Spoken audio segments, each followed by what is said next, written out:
watched your docuseries yesterday in that theatre that we're all in, including yourself. One of the lines really struck me when they showed the small room that you were building this magazine in. I know sometimes it was a post box, but sometimes there was a small room, I think at a later date. A line was said, which was, "This was my education." And for young people who are considering taking a leap when they have very little responsibility or think, very little to lose, throwing themselves in a situation where they'll fail their way to an education struck me as being so important and so underrated.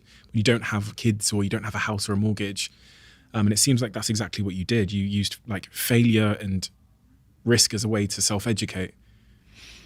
Yeah, I mean, it's difficult for me to recommend it to everybody listening to this program because not everyone's going to be successful. And obviously you and I have been fortunate that we have had success doing it that way.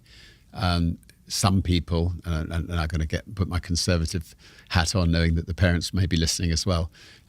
Some people will benefit from having an education, degree or whatever to fall back on if they find that they just can't make a go of it in business.